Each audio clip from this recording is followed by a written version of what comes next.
결론부터 말씀드릴게요. 사실 이 입냄새 종류에 따라서 간, 신장, 위장, 폐, 당뇨 등 다양한 전신질환과 관련이 있습니다. 예를 들어서 입에서 썩은 달걀 냄새, 마늘 냄새처럼 퀴퀴하고 달면서 역한 냄새가 반복된다면 이 간에 이상 신호일 수 있습니다. 입에서 이 소변 냄새, 암모니아 냄새, 이 락스처럼 톡 쏘는 냄새가 난다면 이 신장에 이상 신호일 수 있습니다. 입에서 달콤한 과일 냄새, 아세톤 냄새, 이 매니큐어 리무버 같은 냄새가 난다면 이 당뇨 이상 신호일 수 있습니다. 입에서 신물 냄새, 위산 냄새, 이 속에서 올라오는 냄새가 난다면 위와 식도의 이상 신호일 수 있습니다. 입에서 고른 냄새, 썩은 가래 냄새가 나고 오래가는 기침, 가래, 발열이 있다면 이 폐와 기관지 문제를 확인해야 합니다. 이 하수구 냄새, 치즈 썩는 냄새, 이 계란 썩는 냄새, 목 안쪽에서 올라오는 냄새가 난다면 이 목구멍에 편도 결석을 의심할 수 있습니다. 입이 심하게 마르면서 텁텁하고 비린 듯한 냄새가 난다면 이 쇼그렌 증후군이라고 해서 이 구강 건조의 이 자가 면역 질환을 의심할 수 있습니다. 물론 냄새만으로 이 모든 전신 질환을 진단할 수는 없습니다. 하지만 양치해도 안 없어지고 이 냄새가 특이하고 몸 증상이 같이 있다면 그때는 단순 입냄새로 넘기면 안 됩니다.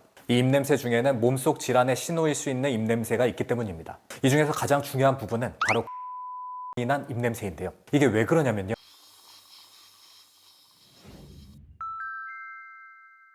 반갑습니다. 17년차 치과의사 장윤주입니다. 오늘은 입냄새 중에서도 꼭 구분해야 하는 냄새, 특히 간, 신장, 당뇨 같은 이 전신질환과 연결될 수 있는 입냄새 원인을 이 7위에서 1위까지 정리해 드리겠습니다. 이 7위는 단순히 텁텁한 냄새가 아니라 이 썩은 달걀 냄새, 마늘 비슷한 냄새, 이 곰팡이처럼 퀴퀴한 냄새, 이 달면서도 역한 냄새가 반복되는 경우입니다. 이런 경우에는 이 심한 간질환에서 나타나는 간성 구취와 연결될 수 있습니다. 간은 우리 몸의 해독 기관입니다. 근데 이 간 기능이 심하게 떨어지게 되면 원래 처리되어야 할 물질들이 몸속에 남을 수가 있는데요. 이 물질들이 혈액을 타고 폐로 이동한 후에 이 숨을 통해 나오면서 특이한 냄새를 만들 수 있습니다. 입에서 냄새가 난다고 해서 바로 간이 망가졌다는 뜻은 아닙니다. 이 대부분의 입냄새는 여전히 입안 문제가 맞습니다. 하지만 특이한 냄새가 계속 반복되고 여기에 간 질환의 의심 증상이 있다면 얘기가 달라집니다. 같이 보셔야 할 증상은 다음과 같습니다. 눈 흰자가 노래진다. 이 피부가 노랗게 보인다. 이 배가 붓는다. 멍이 쉽게 든다. 피가 잘 멈추지 않는다. 손이 떨린다. 잠을 너무 많이 자거나 수면 리듬이 뒤집힌다. 말이 어눌해진다. 갑자기 멍하고 혼동이 생긴다.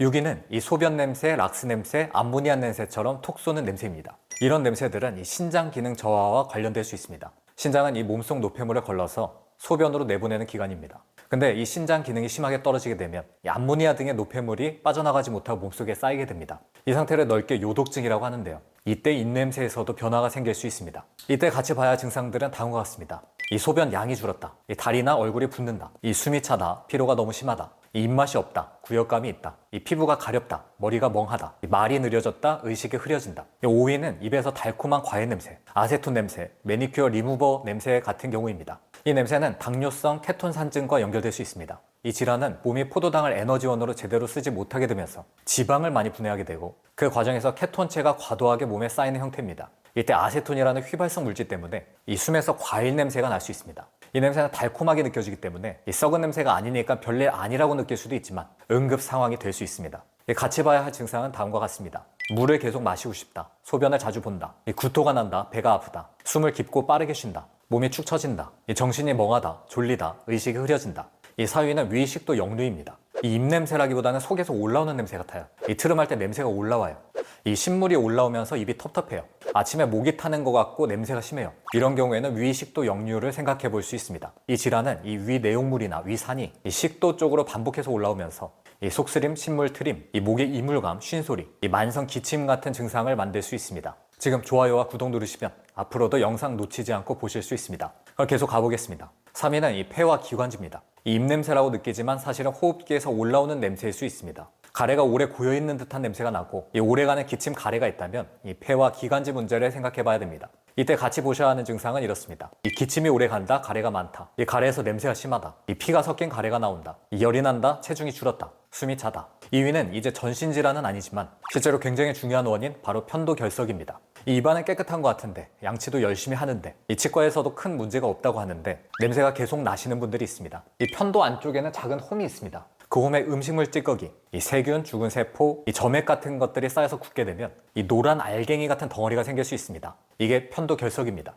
이 편도 결석 냄새는 정말 강합니다. 이 하수구 냄새, 치즈 썩는 냄새, 계란 썩는 냄새, 이 목 안쪽에서 올라오는 냄새로 느껴지게 되는데요. 이 증상은 목에 뭐가 걸린 느낌이 있고 가끔 노란 알갱이가 튀어나오고 그 알갱이를 눌러보면 냄새가 아주 심합니다. 1위는 구강 원인입니다. 실제로 입냄새 대부분은 입 안에서 시작하는데요. 이 대표적인 원인은 혀의 백태, 이 치석과 잇몸 질환, 이 충치와 오래된 보철물, 주변의 음식물 끼임, 이 구강 건조 등입니다. 이 구취의 원인 물질로는 이 황화수소 같은 휘발성 황화물이 대표적입니다. 첫째, 혀 백태입니다. 혀 뒤쪽에 하얗거나 누런 백태가 두껍게 끼게 되면 이 냄새가 많이 날 수 있습니다. 둘째는 잇몸병과 치석입니다. 양치할 때 피가 나고 잇몸이 붓고 이 치석이 많고 치아 사이가 벌어지신다면 잇몸 염증으로 인한 냄새가 날 수 있습니다. 셋째, 충치와 오래된 보철물입니다. 크라운과 임플란트 보철물 주변에 음식물이 끼거나 안쪽에 충치가 생기게 되면 냄새가 날 수 있습니다. 네 번째는 구강 건조입니다. 입이 마르면 침이 줄고 이 침이 줄게 되면 냄새 물질이 더 잘 쌓이게 됩니다. 오늘 내용을 총정리하겠습니다. 이 입냄새 대부분은 입안 문제입니다. 하지만 모든 입냄새가 입안 문제는 아닙니다. 입에서 썩은 달걀, 마늘 곰팡이 같은 퀴퀴한 냄새가 반복되고 이 황달, 복수, 손떨림, 혼동 등이 있다면 이 간이 보내는 신호일 수 있습니다. 입에서 소변 냄새, 암모니아 냄새가 나고 이 부종과 소변 변화, 극심한 피로, 멍함 등이 있다면 이 신장 기능 문제를 의심해야 할 수 있습니다. 입에서 달콤한 과일 냄새, 아세톤 냄새 등이 나고 심한 갈증, 구토, 빠른 호흡과 의식 변화 등이 있다면 이 당뇨성 케톤산증과 같은 응급 상황일 수 있습니다.